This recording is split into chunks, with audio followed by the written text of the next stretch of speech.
Oh, say, can you see by the dawn's early light what so proudly we hail at the twilight's last gleaming, whose broad stripes and bright stars through the perilous fight o'er the ramparts we watched were so gallantly streaming, and the rockets red glare, the bombs bursting in air, gave proof through the night that our flag was still there. Oh, say does that star-spangled banner yet wave o'er the land of the free and the home of the brave?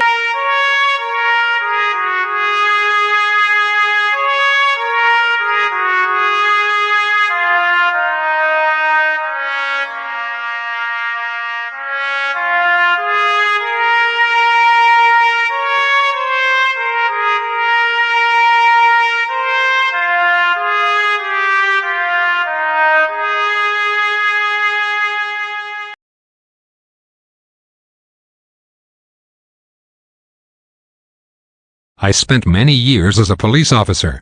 I was sworn to adhere to and protect our Constitution. It was an honor. But after many years of service I saw flaws in the system that concerned me.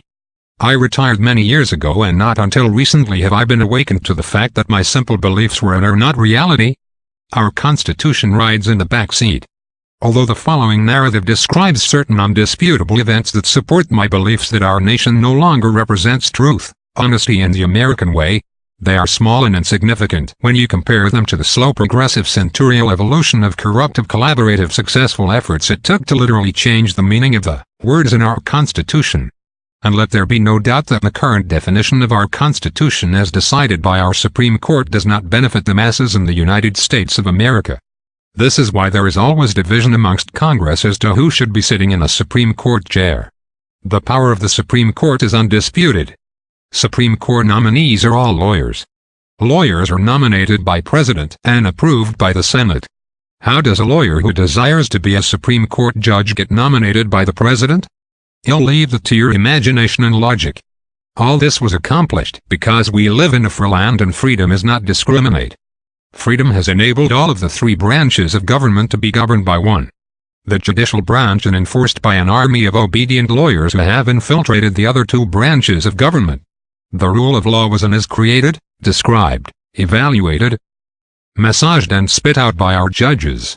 And let there be no correlation drawn between the rule of law and righteousness or truth or honesty. Our Constitution was created to protect against tyranny and corruption. Conversely, the rule of law protects tyranny and corruption. This is to say that the rule of law, worshipped by the lawyers in this country, defines every word in our Constitution, and these definitions are spooned out by the Supreme Court. The following narrative is a profound brazen example of how a Hawaiian federal court judge has committed crimes against our Constitution without the blessing of the Supreme Court but with the blessings of his fellow judges who have protected him. The biggest fear of the corrupt is the grand jury. If you eliminate the grand jury, corruption will smother our country. The grand jury was conceived to protect citizens from corrupt governments. The grand jury is comprised by 23 normal everyday citizens. Lawyers are not allowed to interfere. Why do you suppose that law exists? Why do you suppose Judge Seabright and his cronies do not want a grand jury investigation? On May 22, 2018, the Ninth Circuit Court of Appeals issued their answer to a request made for a Ninth Circuit Court intervention into alleged illegal corruptive activity within the Hawaii District Court of Judge Michael John Seabright. This request was made in response to the squashing of a prior request for a grand jury investigation into the 1993 Hawaii murder of 4-year-old Lacey Woolsey Ruff and the subsequent cover-up of improprieties involved in the initial murder case investigation and the following arrest and prosecution of the suspect Aaron Shanlaw.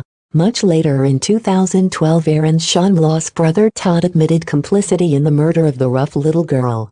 It all began in December of 2015 when retired police detective Jim Benish sent a 60-page affidavit to Judge Seabright asking for a grand jury investigation into the cold case murder of 4-year-old Lacey Woolsey Ruff in 1993. It seemed a simple request. Benish explained to Seabright that the murder of this little girl in Hawaii in 1993 was connected to a child's murder in the Denver, Colorado area. This was the 1984 cold case murder of a 7-year-old little girl that he was working on just before he retired. Benish also told Seabright that the primary reason he was requesting a federal grand jury is that he believed that the Kauai Police Department botched their investigation and to cover it up they submitted a fraudulent affidavit to the judge handling the murder case. He explained that for an unknown reason, he could not get any involvement from local police authorities or the FBI nor the U.S. Attorney's Office District of Hawaii. He retrieved the police documents from the court and the police department and noticed stark differences between what the police investigated and the documents filed with the court. The contents of the files that Benish had presented to the Seabright court represented about 6 months of investigation into the murder of Lacey Woolsey Ruff in Hawaii by Benish. Benish knew that a man had been arrested for this murder in 1993, but in 2012 Benish had been contacted by a woman in Oregon who told him that her boyfriend Todd Shanlaw had admitted to her that it was actually him that committed the murder and that it was his brother, Aaron Shanlaw, who had been prosecuted for the murder.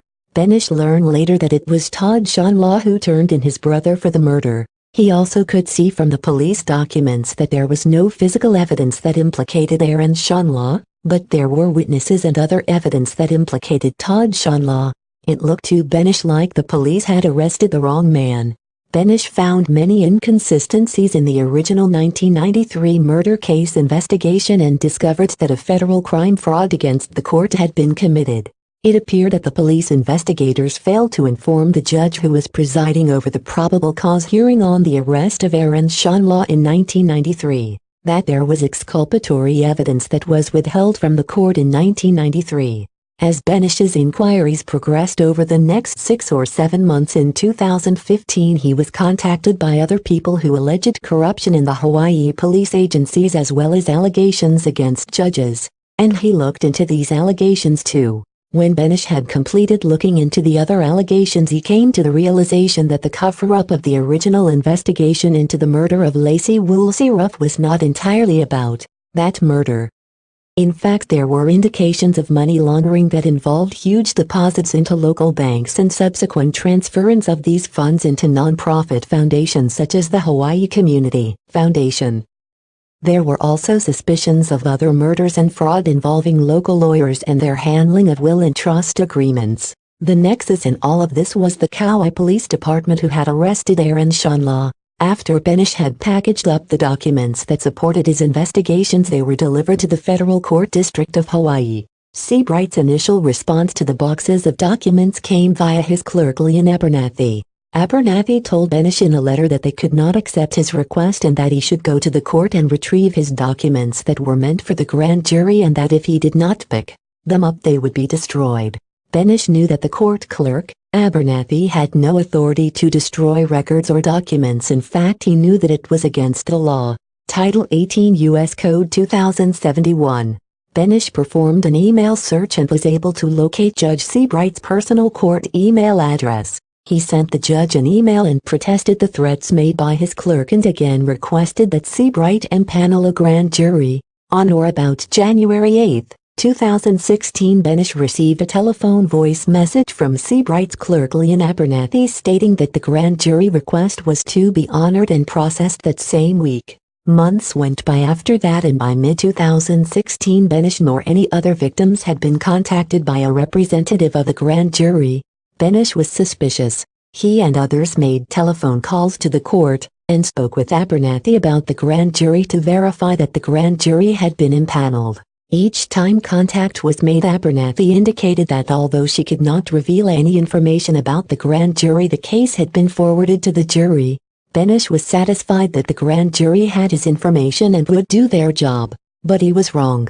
Approximately 6 months later, in late 2016, 2 additional victims of corruption contacted Benish because they had heard that there was a grand jury investigating corruption in Hawaii. These two persons asked Benish how they could get their individual cases included in this grand jury investigation. Benish told them that he would take their names and forward it to the investigative agency that was working on the case. At this time Benish did not know what agency was working on the case. He texted Seabright's clerk, Abernathy, and informed her that there were 2 more victims and asked who he should forward their names to. Abernathy instructed Benish to contact the U.S. Attorney, District of Hawaii. Benish contacted the U.S. Attorney's Office in Hawaii several times and the final communication was that the U.S. Attorney's Office had no record of Benish's allegations or his affidavit. It was suggested that he contact the FBI. He did so, and received the same response that he had received from the Hawaii Federal U.S. Attorney. They had no knowledge of the investigation, but this time it was suggested that Benish get the court docket number, and with that number the FBI could perform a more accurate search. Benish again emailed Abernathy and asked for the court docket number assigned to his documents, and that is when he received a profound email from Abernathy. In this email she admitted that his documents were not assigned a docket number because the documents were never processed, nor was the grand jury advised of the existence of his request. She said that she had made a phone call to the U.S. Attorney's Office but could not remember who she spoke with. Benish knew that the U.S. Attorney's Office did not have any knowledge of his case. He was angry. He and other people had been lied to and scammed by a federal court as to the existence of a grand jury investigation. Logically, as far as the federal court was concerned, there was no record of his affidavit and the evidence that was sent with it. His documents had not been entered into the electronic court record management system PACER as required by U.S. court regulations.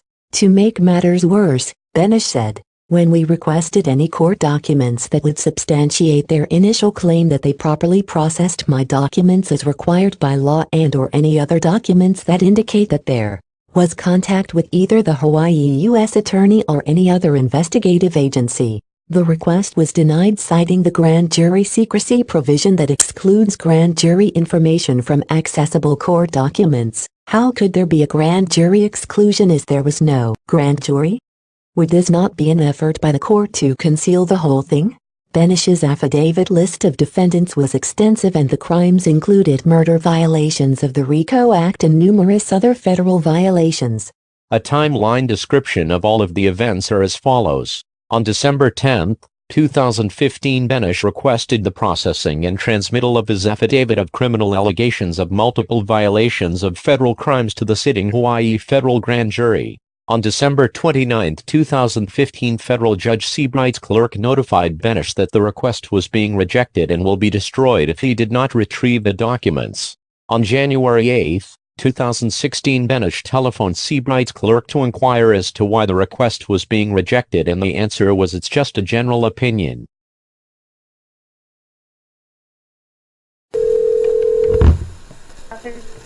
Hello. Hi. Hi. Is this Allison? Yes, it is. Hi, Mr. Benish. How are you? I'm good. How are you? Oh, I'm pretty good. I just have a couple questions. I understand I got a letter and you kind of stated again on your message what it was, that you guys are saying that you can't process it. My question, I guess, basically is why. I mean, is that your policy that you don't accept requests from the general public, or is there some kind of written directive or something? Yes, I mean, absolutely. This type of matter would need to be referred by the U.S. Attorney's Office. Okay, and I assume that the judge has not seen this. Is that correct?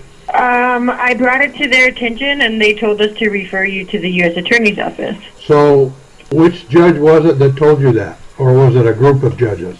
Oh, yeah, just generally. It's just our general policy. I know, but you said you brought it to their attention. Whose attention did you bring it to?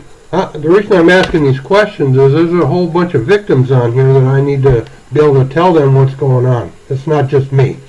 Right, I understand. I mean, you can certainly, we talked about this before. If you wanted to open this up as a civil case, we can open it up as a civil case and a judge will review it. In the format that you send it to us as a motion to convene a federal grand jury, we're not in the business of filing or opening up a case with this type of pleading.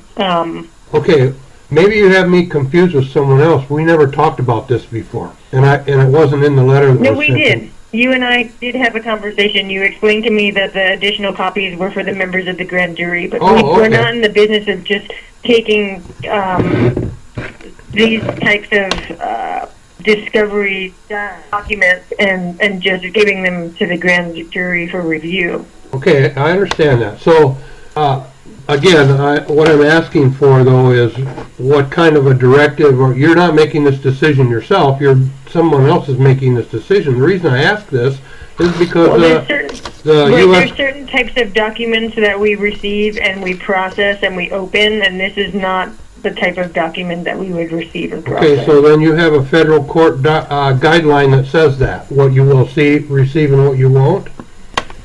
Right, generally you need to file a complaint in order to open up a case in this court. Well, I have to file a criminal complaint?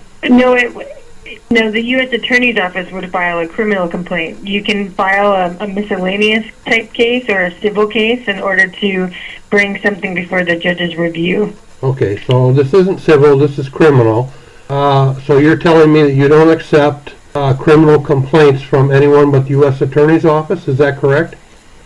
To the best of my knowledge, yes, that's correct. Okay. The reason I'm asking you this is that the reason that I sent that to you directly, well, actually there's two reasons. The first reason is that parts of this case have already been presented to federal investigative agencies who either didn't acknowledge receiving them or replied in a manner that was negative. Secondly, the U.S. Constitution says that a federal judge will convene a grand jury if it's in the interest of the general public. It doesn't say anything about receiving only complaints from the U.S. Attorney, to the best of my knowledge. That's why I'm asking you, where is this information that you're giving me? It's not just coming from you. If it's a policy, maybe you could send me a copy of it.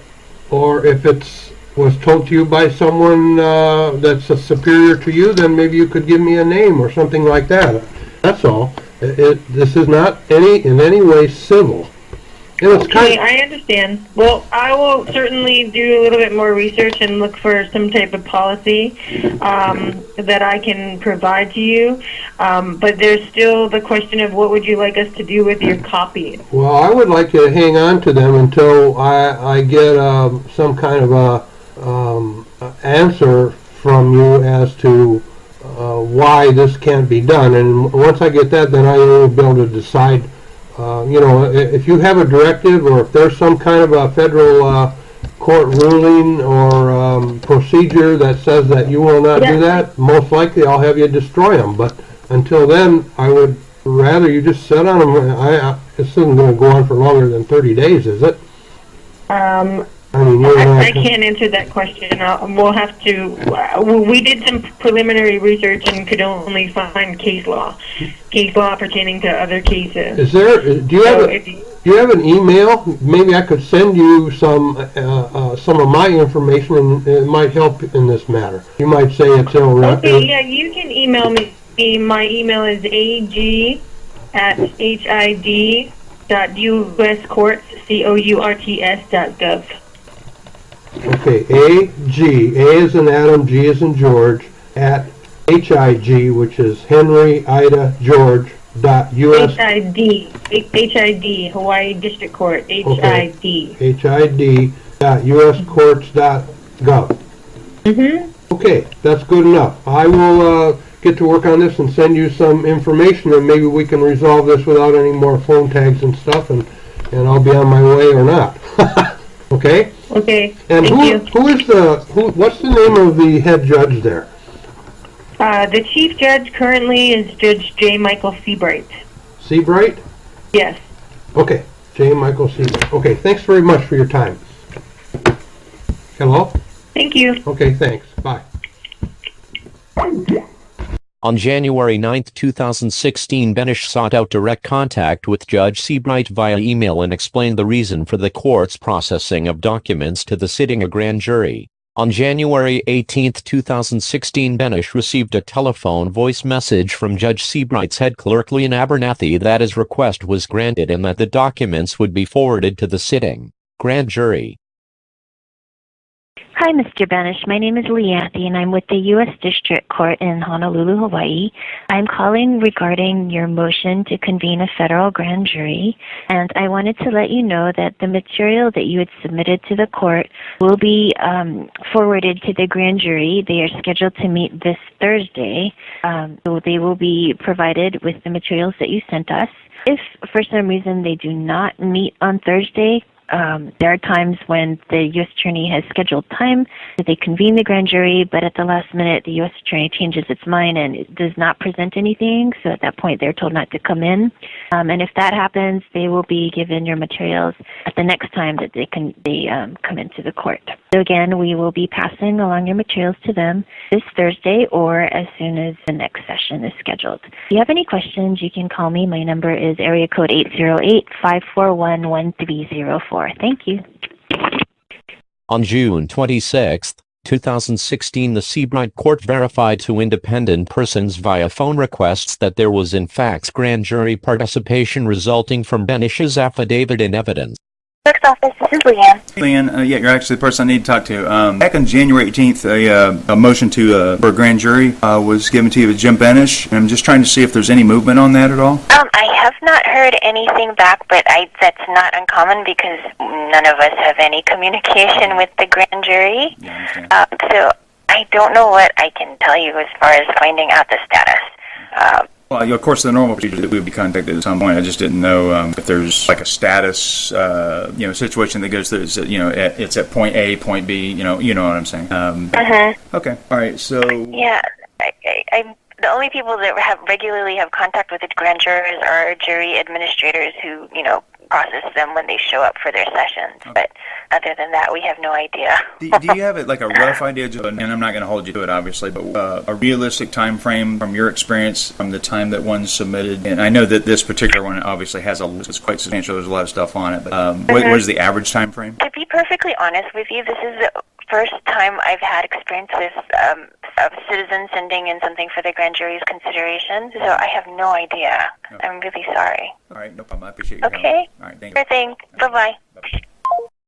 Approximately 7 months after filing the request, Benish was contacted by 2 additional victims who had similar accusations of Hawaiian RICO Act violations and requested to be added to the list of other victims contained in the grand jury request affidavit. On July 27, 2016, Benish emailed Judge Seabright's court clerk and inquired as to who would be the proper person to provide the names of the 2 additional victims. The clerk, Leon Abernathy, informed him that to provide additional information for the grand jury it would be necessary to contact the Hawaii Federal U.S. Attorney's Office. In July 2016, Benish also contacted the U.S. Attorney and was advised that they knew nothing about the aforementioned grand jury and suggested contacting the Hawaii FBI office.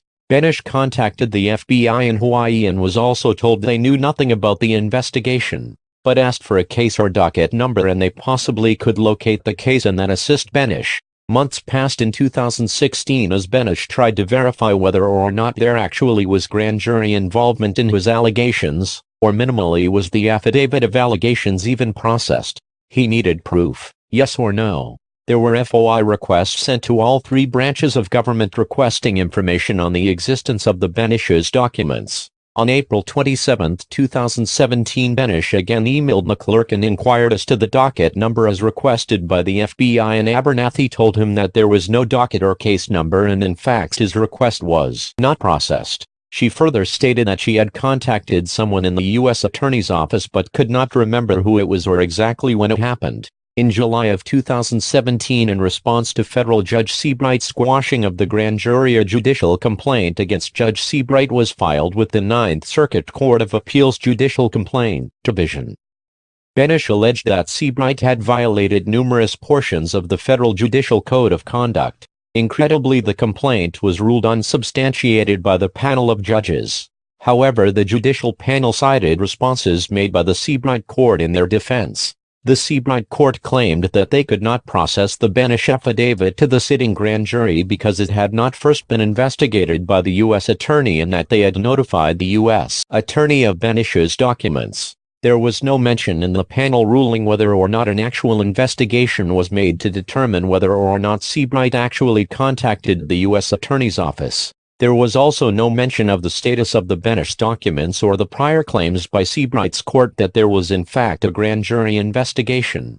Benesch knew that the U.S. Constitution does not support Seabright's claim that the U.S. attorney must first investigate a request for a grand jury. In fact, the Fifth Amendment to the U.S. Constitution states just the opposite and mandates all judges to summon a grand jury when requested. Additional judicial requirements are 1.28 U.S. Code Section 1861N. 2. Federal Rules of Criminal Procedure. The grand jury. 1. In general, when the public interest so requires, the court must order that one or more grand juries be summoned. A grand jury must have 16 to 23 members, and the court must order that enough legally qualified persons be summoned to meet this requirement. 3. Title 18 Crimes and Criminal Procedure. 4. U.S. Constitution Amendment 5. Benesch appealed the court's first complaint decision. On November 16, 2017, the Ninth Circuit Court again ruled a complaint filed against the Seabright Court by Benesch against Judge Seabright was unfounded. In March of 2018, Benesch filed a motion to the Ninth Circuit Court of Appeals. Benesch's motion asked the court for either intervention into Seabright's Federal Court District of Hawaii or the impanelment of 2 grand juries. 1 to investigate Benesch's allegation that Seabright squashed a grand jury, and the second to replace Benesch's initial request to Seabright for the impanelment of a grand jury to investigate allegations of corruption in the state of Hawaii. Benesch requested the jury be impaneled in a district other than Seabright's district. Benesch's motion was processed and assigned docket number 188032. The case was assigned to a panel of 2 judges, Judge W. Fletcher and Judge Callahan. On Fletcher and Callahan decided to deny the request for intervention. Additionally, they declared the question before the court closed. No appeal can be made. The case number is 18-80032. However, a case search in the federal court case management PACER system resulted in no results. It's believed that the case has been sealed or removed from the federal court system. In support of their decision, the 2-judge panel cited court case Bauman v. U.S. District Court. Judicial corruption exists in the Seabright Federal Court District of Hawaii and continues into the Ninth Circuit Court. The issue is the apparent squashing of a grand jury investigation by the Federal Court District of Hawaii, and then the following rejection of a complaint made against Judge Seabright and the denial of a request made to the Ninth Circuit Court for judicial intervention into the Seabright Court. Judge John Michael Seabright is the head federal judge District of Hawaii. There was no mention of Benesch's request for a grand jury. In December of 2017, Benesch filed a motion with the Ninth Circuit Court of Appeals asking for circuit court intervention into the Seabright Court. In March of 2018, the Ninth Circuit Court denied Benesch's motion for intervention, citing non-compliance with court requirements for intervention. Title 18 U.S. Code Section 3332 Powers and Duties. U.S. Code. A. It shall be the duty of each such grand jury impaneled within any judicial district to inquire into offenses against the criminal laws of the United States alleged to have been committed within the district. Such alleged offenses may be brought to the attention of the grand jury by the court or by any attorney appearing on behalf of the United States for the presentation of evidence. Any such attorney receiving information concerning such an alleged offense from any other person shall, if requested by such other person, inform the grand jury of such alleged offense, the identity of such other person, and such attorney's action or recommendation. Judges routinely ignore 18 U.S.C. Section 242. They have given themselves the power to block all investigations of judicial corruption. It is impossible to get a criminal complaint against a judge passed to judge. Thus, judges are above the law.